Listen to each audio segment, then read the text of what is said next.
தேர்தல் நேரத்தில் மட்டும் இந்துக்கள்கிட்ட வரக்கூடியவங்களை வந்து நம்ம விரட்டி அடிக்கணும். அதாவது தேர்தலை வந்து ஒன்றாக சேர்ந்து நம்ம வந்து ஓட்டு வங்கியை வந்து நிரூபித்து காமிக்கணும், இந்துக்களோட ஓட்டு வங்கியை அப்படின்னு சொல்லி தீர்மானம் நிறைவேற்றிருக்கிறாங்க. இது பாவம் ரொம்ப டெஸ்பரேட்டாக ட்ரை பண்ணுறாங்க. இந்துக்களாக இருந்து தான் திமுகவுக்கு ஓட்டு போடுறாங்க. இந்துக்களாக இருந்து, அதாவது இந்து மத உணர்வில் எந்த ஒரு குறையுமே வைக்காம காலையில் போய் சாமியை கும்பிட்டுட்டு வரிசையில் நின்று வாக்குச்சாவடியில் நின்று அதிமுகவுக்கு ஓட்டு போடுறாங்க.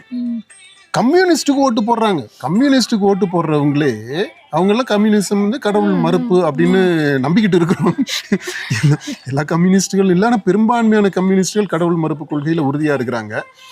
இந்த திராவிடர் அவங்களும் கடவுள் மறுப்பு கொள்கையை சொல்லிட்டு இருக்கிறாங்க. அதில் நிறைய பித்தலாட்டங்கள் இருக்குது. சரி, அந்த விஷயத்துக்குள்ளே இப்போதைக்கு போக வேண்டாம், விட்டுருவோம்.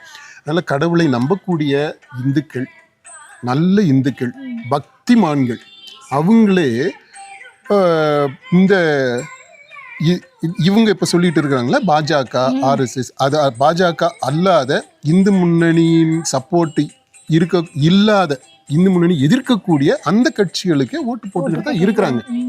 அதனால நம்ம தமிழ் ஆன்மீகம் இது இந்து ஆன்மீகம்ன்றதை விட ஒரு தமிழ், இது கொஞ்சம் வித்தியாசமான ஒரு கலவை. இந்த இது உண்மையான இந்து மதம் அதை தான் செய்யுது. அது எப்படின்னா, இந்து மதத்துல கடவுள் இல்லை அப்படின்னு சொல்றவங்களுமே இருக்க முடியும் இந்துக்களா. இந்து மதம் அப்படி எல்லாத்தையுமே ஆர்கனைஸ் பண்ணிக்கிறது, அரவணைச்சுக்கிறது.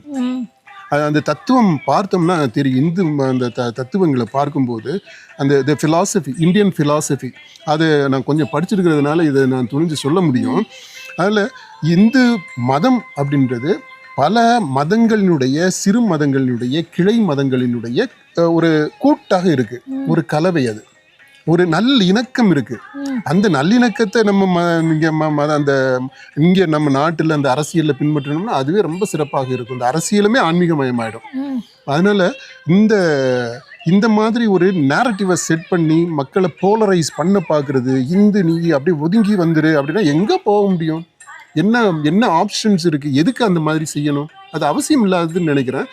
அதற்கு தமிழக மக்கள் அவ்வளவு ஈஸியாக உடன்பட மாட்டாங்க. அது வெறியை தூண்டி விடுறது வந்து வேலைக்கு ஆகாது.